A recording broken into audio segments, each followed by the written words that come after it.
Hey everyone, a little introduction here. This is a new channel called Chef's Tasting. We talk about everything hospitality. Today we're going to start with Kitchen Nightmares, one of my favorite shows. This is the first episode of the first season. We'll kind of jump right into it here. Chef Ramsay is at a restaurant called Peter's, named after this guy on the left. He co-owns it with his sister, but it's a family restaurant for the most part. All the front of house in terms of management are family. Beats the shit out of them. I feel honored. So Peter introduced Ramsay to his friends who, joked around they beat people up if they don't like my food. It probably just gives free food to his friends while they were to buy it at like a supermarket or something. It's good to note that this show came out in around 2007, 2008. And so it's many years old. And then one of my first lobster ravioli. Very good. Lovely. Gordon likes to order raviolis when he goes to these Italian places. He'll always complain about them, though. People at restaurants, smaller restaurants, not fancy restaurants, will buy in pre-made raviolis, which is A-okay. It takes a lot of manpower and time to make homemade raviolis. We'll see if he complains about that or not. Sorry, your first name was? Angelo. Angelo. Gentlemen, Angelo, the server. Looks like he means I got business. Ramsay's order, please. Okay, here's the crab cakes. Lovely, thank you. Okay, this is a spicy Dijon sauce. Okay, big red flags when we're looking at these crab cakes. It should not look like this. What happened here is they make a crab cake, probably real mushy. They have a really fine breading on it, and they deep fry the whole thing. You don't want to deep fry your crab cakes. Again, they cost a lot of money to make. You don't want them to taste like a fryer. And it just looks weird. You're taking away from all the big chunks of crab that you should have in there. The cupcakes are homemade. They are homemade, yes. Thank you. And we'll also notice he has this kind of salad on the plate. Not a big fan of that. Looks terrible, the salad. It does. It does look terrible. It looks a little wilted. Is this salad fresh? There's all like little bits in there. Like rotten. Huh? How old is that salad? Okay, so this is a big issue in many restaurants. When you buy mixed greens, which is what we'll call this blend of lettuce he has, they come in 5-pound plastic bags. Your spinach comes in big bags. Arugula will come in 1 or 2 pound bags, usually 2 pounds. And what happens is you have these plants in a plastic bag, and these plants are decaying, so they're releasing a gas, making them die faster. And these little pieces will start to deteriorate quicker, and so you'll have these larger kind of wilted but they're fine pieces of lettuce, but they'll be mixed with these little wilted pieces, and if you don't pick through them, you're going to have these wilted pieces of lettuce that are going to be served to people. Take it back before something We'll jumps see what out of there. I'll happens just taste with the it. cupcake. Okay. I mean, it's rotten, that, no? Yeah, so Gordon just sends it back. He says, I don't want to eat rotten food, which is fair. When you know Gordon is eating the food, why wouldn't you check it? I don't know. Yes. Damn. This is ridiculous, man. Look at the... How old is this salad? You make me... Okay, so the server's going to come in and he's going to start yelling at the chef. I don't like this at all. As a chef, I think there's always a difference between servers and chefs.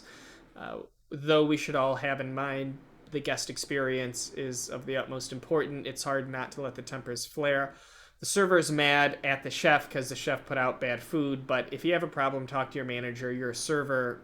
He's not your direct boss, but he's higher up in the chain than you. Should not be disrespecting him. You look like a moron. You're making me look like a moron. Not you, no. So we're on day 2. We're in the cooler now. Now, there's nothing too peculiar about this. We can see there are a bunch of pre-made bread baskets. Now, there's not bread in them yet. They've just done the baskets ahead of time, so it's a basket with a little linen in there. Why they're in the cooler, I'm not sure. I guess it doesn't really matter. There's not much in this cooler. Fucking hell. Okay, so there's some bread, and he starts kind of hitting it against the wall. Are they going to serve the bread that day? I don't know. It could be left over from the night before. Maybe they're going to use it for breadcrumbs or some kind of crostini. Hard to say. Bread roll. Hard bread isn't the big red flag. It hasn't been served at the second. Bread roll. Maybe it will be. Temperature of the fridge. All right, now we're in a cooler. I'm going to let him finish saying It's what not he was even going to say. cold, so... Okay, so temperature of the fridge is not cold. That's a big deal, but we'll get into that in just a moment. I want to kind of back up here. Box. Temperature of the Okay, so the cooler itself looks fine. It might look a little crowded and unorganized, which it is, but you have to think when you're renting a space, you want the most of it to be for tables, for people you're serving, because that's where your revenue comes from. So the kitchen tend to be smaller, and the storage in terms of coolers, dry storage, shelving, that's smaller too, because you need the most room for people. We see a pretty average setup. So all of your prepped items and your non-raw foods are over here, it seems. It looks like the meat's on the right side here. For the most part, as long as your meat is away from your raw meat is away from the cooked stuff and the produce and the anything that's not raw, you're in a good spot. You want to keep it by itself. The fridge is not even cold, so... A good rule of thumb is if you are not going to serve this product in this state to a guest, why is it in your kitchen? So if it's moldy, if it's bad, it needs to be thrown out. Just smell that for me. No, just smell it. Now here's the thing: your restaurant has moldy, has rotten stuff in it, and you're not going to smell it, or you let this happen. You're part of the problem. So your punishment is you got to smell this. It's a very powerful tool, especially among young cooks who want to be a chef one day, to teach them responsibility. Is if you have, say, a sauce that's gone bad and it's sour on your station, you need to taste it in front of me. I want you to confirm that this is bad and you were going to serve it. You have this bad stuff in your restaurant, smell it. This is your punishment. I just got up. Yeah, okay. Just smell it though, Tina. Gordon lets him off easy. I think he knows it'll get into an argument and just kind of get awkward if he doesn't move on. So then we have the server over here. Oh, that's right. Yeah, he knows it's bad. Really serve that? Brings out that bad is. It's hard when you don't have working Felt equipment. by the rest of the staff. All right, now they're starting to get busy. We've kind of jumped in the future. They have, what is this, 7 tickets. So they're rocking away. Let's see how they do. Where's my, A lot of lasagnas up here. They're coming, but don't keep asking for them. Don't ask for them one more fucking... I try not to get too aggressive with servers. You got to be nice. You see them every day. Why make enemies of the people you work with? It's very annoying. So let's say they had 7 tickets up there. Let's just say they're all 3 tops, and let's just say they're only on entrees. So that's 21 entrees they need to be cooking right now. And again, that doesn't consider appetizers or another course. So they're focusing on 21 dishes between them. And you have a server coming back every 5 minutes, 3 minutes. Hey, is my food ready? Is my food ready? When's it going to be? So you now have to take your focus off this to address them, and that can be very problematic. You can kind of see a hand on the left side here. So that's the expediter. So the expediter is the only one who should ever be talking to the kitchen team. Servers come in, talk to the expediter. Expediter will communicate. There's never a reason for a server to communicate directly with the kitchen. time. When there's a chaotic night. Especially, okay, so we have an expediter. So she's looking at these tickets and she's saying, all right, this ticket has 2 lasagnas for this table. She's going to take the 2 lasagnas, pull the ticket, get it to the server, and move Here, on. I have Robert screaming. When the dishes are ready... So it looks like sister is on expo and brother Peter is outside on the floor. That's when they're gonna come out. He's an excellent chef. But He's right. We're not going to rush the food. When it comes out, that's when it comes out. But, the server just wants to know, is it going to be 5 minutes, 10 minutes, 20 minutes? You have to put yourselves in the shoes of the server. They go out there, they talk to the table, they refill their water, they're making eye contact with them. The expectation of the person at the table is, I'm going to get my food at some point. So if you keep walking out there, making eye contact, it's just awkward when you have nothing left to give them because you're waiting on the food. And then it's so awkward, the server has to talk to them and say, oh, it'll just be a few more minutes, but maybe it's 20 more minutes. Maybe they're that far behind, so you got to go in, you got to ask. he's crazy. It can get weird. Take this out. Fucking gotta keep asking for the fucking food. Sometimes when cooks and chefs are in a bad mood, people just start swearing. People get mad at every little thing that happens. You got to stay positive. Doctor wants another bottle of wine on, sure.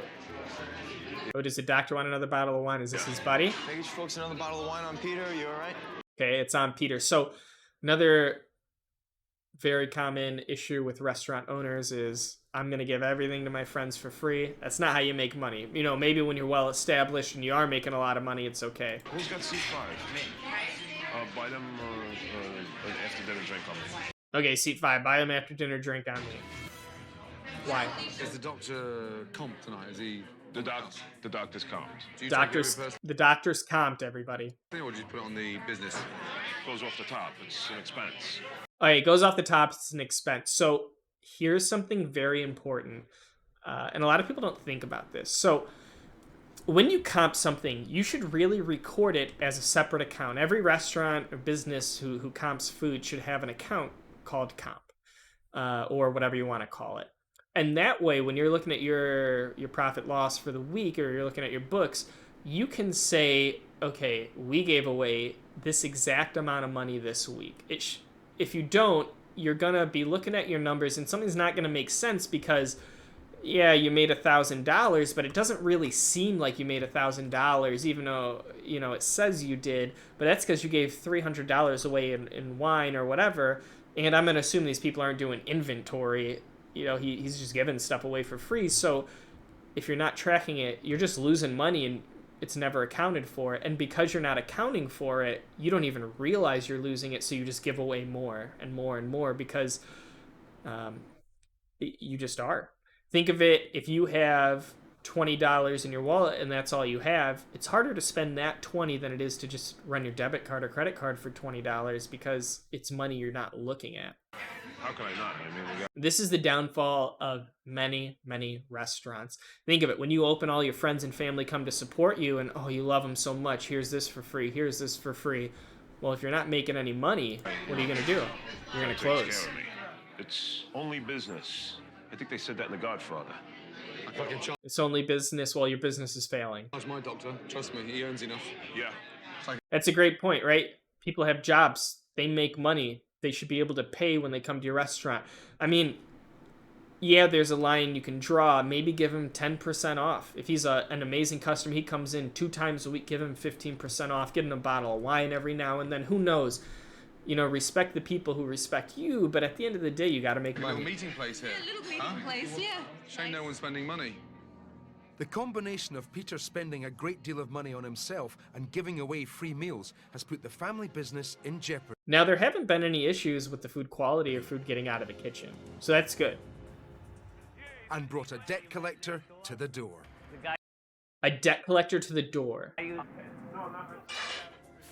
What? Not even to the door. He's in the kitchen. Yeah, he'd like...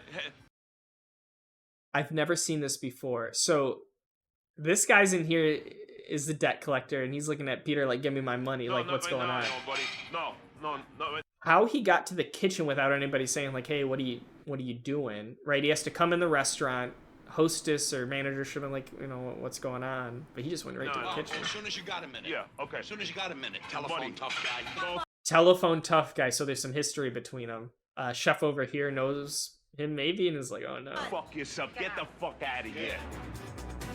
Pick your fucking hands up, me, John. tough guy. Pick your fucking Touch hands me. up. You wanna hit me? You're the tough You guy. wanna hit me? They just yelled at each other, you know, tough guy this, tough guy that, and went their separate ways. But you owe somebody enough money that they're coming to your restaurant saying, pay me. Now, if you don't know, restaurants have credit lines with all of their purveyors. So you're going to give me, I have a meat purveyor, a seafood purveyor, a produce, dairy, whatever. Maybe you can combine them in certain aspects.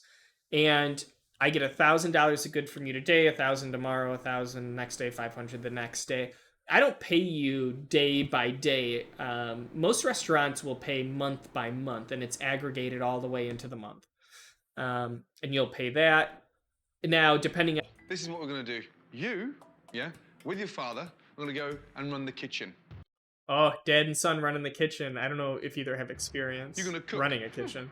Or even cooking it. They're not running the kitchen, they're just cooking in the kitchen. My God. Hey, vey. Alright, so he's in the kitchen now. Peter is in his little chef jacket. I can't even button up the top button there. Peter's like one Dad's in there with an apron on. Dad looks like he might know what he's out doing. a lot, so he assumes he knows about cooking in restaurants.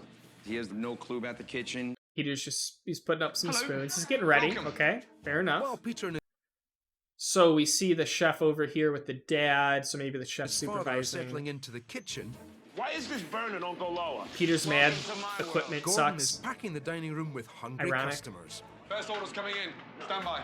Can I start with you? Yeah, sure. What would you Skirt steak for 2. So this is like family meal stuff. Skirt steak for 2, veal parm for 2, chicken cacciatore for 2. So yeah, more family meal.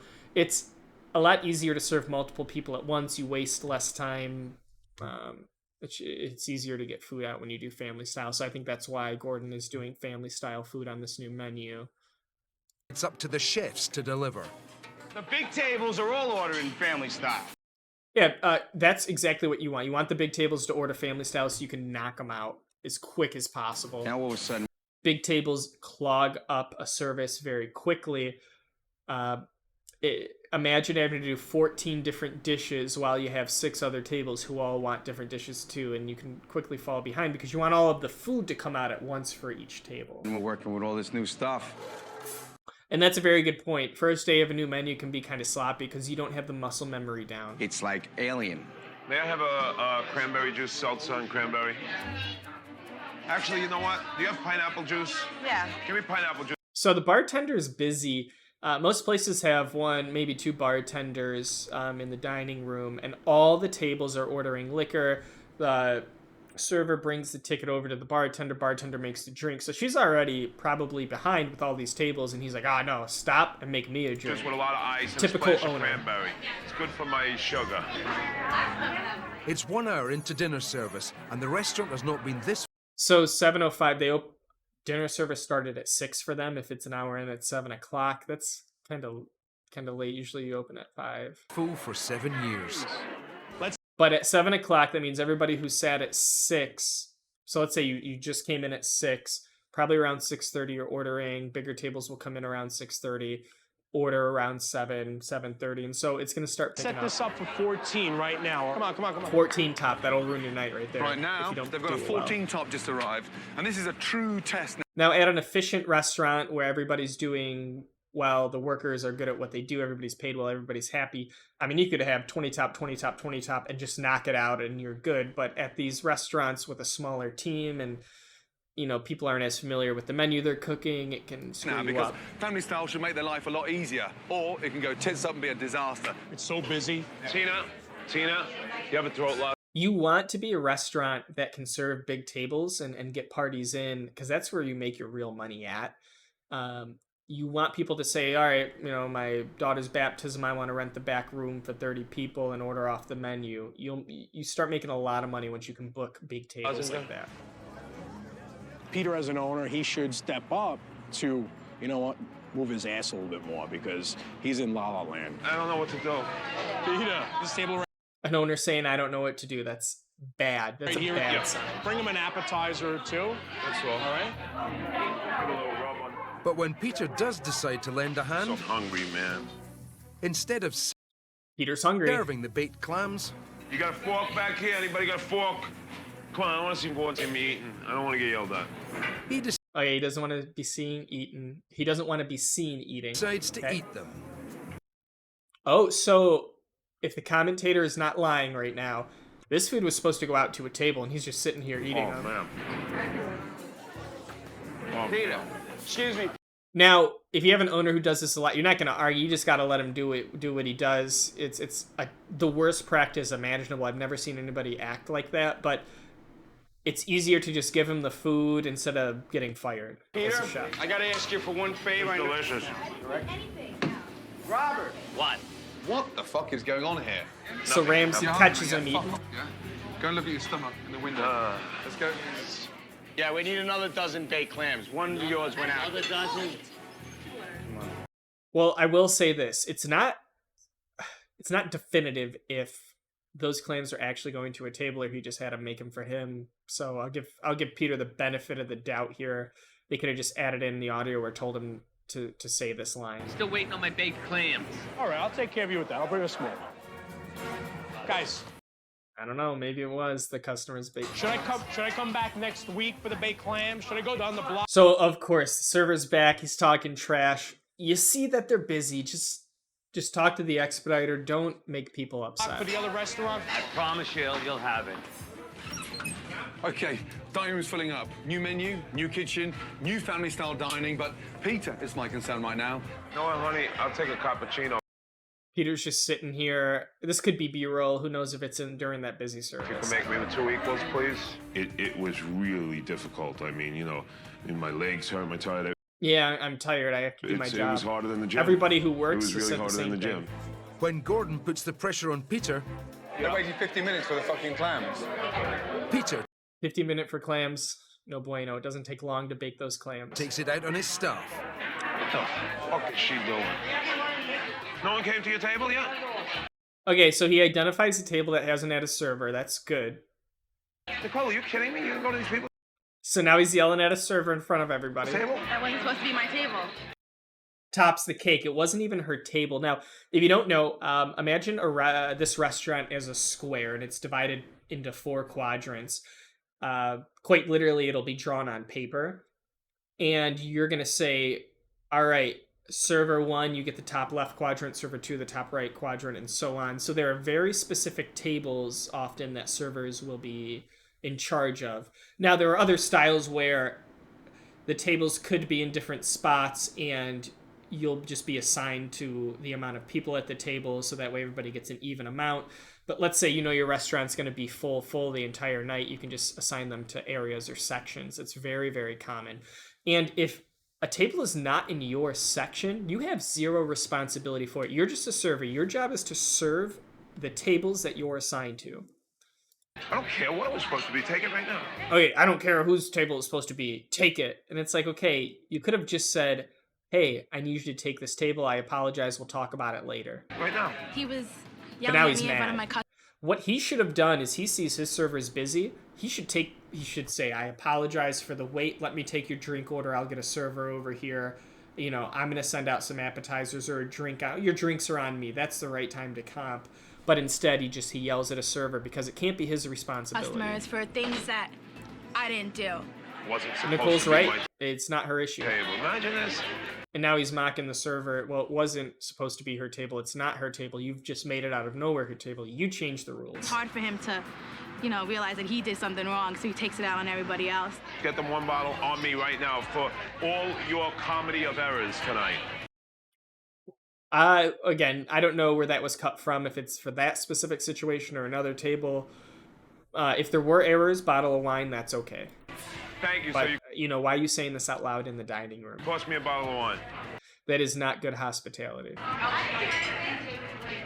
So now they're raising their voices a little. The server's like, whatever, you wanna get into it, let's get into it. I'm getting paid $2.50 an hour plus tips. I can go somewhere else, get paid the same. Just get them the bottle of wine, please. But I don't know why Peter's temper is like that. Fucking moron. I mean, he's in everybody's way. Everybody else just brushes it off. But I guess I just take it a little personal when he's screaming at me in front of my Yeah, it's sad. Seems like a nice girl, not doing anything wrong. table, so. At least not anything that detrimental. In hospitality, we live in such unique environments where everything we do matters so much, but just inside the walls that we're in. Outside of it, none of it even matters. fuck is going It's no on? reason to cry, no reason to lose sleep over With it. A7 and everything. What's my tables, except But like her, she cares about what she's doing, and now you're just disrespecting her in front of everybody, and that's stuff it. to me like, oh wow, he's being hard on you, blah blah blah. hard on you? You're a very hard person to talk to. How can I be a hard person to talk to? That's How can I be hard to talk to? Ask the debt collector. ridiculous. Well, if you need to talk. Ask your dad that you push down to get to the debt collector. So To that's make the over. relaunch Next complete, day, Peter decided the restaurant needed one more thing. they brought a priest in. This is what they needed. The Father, may the blessing He's blessing the kitchen. I don't know how I feel about this. What's it gonna of do? Almighty God, the Father, the Son, the Holy Spirit. This was a rebirth. I love like the priest blessing these people, but 2 days ago, Peter just pushed his dad down in pursuit to fight another person. So it needed its blessing. Can I hug you, Father, please? I got a thing about hugging I don't know how the father's not burning up just by touching this Father. man. Thank you so much, all right? In the weeks ahead, Peter was Overall, I think this restaurant is very typical, except they're going downhill. They're just not making money. But, they had a few repairs to be done. Besides Peter, everybody there seemed to know what's going on. I think Peter was the biggest issue. Restaurants are always finicky. It all depends about your location, your customers, what you're paying your employees. There are so many little variables that go into creating a profitable restaurant. And Peter did about zero of the items on that list. But when you get it right, that's when your restaurant's profitable. But so many restaurants are not, and people fall into the trap of thinking that they're the difference. Get some extra plates too. Okay. He made amends with Nicole. And so you get people like this whose family owned a restaurant, they're going to take it over, but they never really learned how to do it, and they just sink a restaurant. I'm sorry. I'm sorry. All right. My priorities were mixed up. Instead of trying to be like, the boss, I'm going to be a team player here, and whatever needs to be done, I'm going to do. I'm going to jump in. I'm going to ask. I did do some research. They closed down very quickly, I think within a few weeks or months of this airing. They just didn't have the money. I think that's a common theme. Gordon Ramsay will go to these restaurants, get some hype up around them, bring people there. But if you have a bad reputation and your team doesn't want to follow the legacy, not the legacy, but the stuff that Gordon started over there, then it just falls back. People want to revert back to their old ways. I'm sure Peter wanted his old menu, but it just doesn't sell. I hope everybody enjoyed this long format, really deep explain everything we see. Of course, reality TV makes it a little tricky to say what's real and what isn't, but I thought I did a pretty good job. Let me know what you think in the comments and if you'd like to see more videos.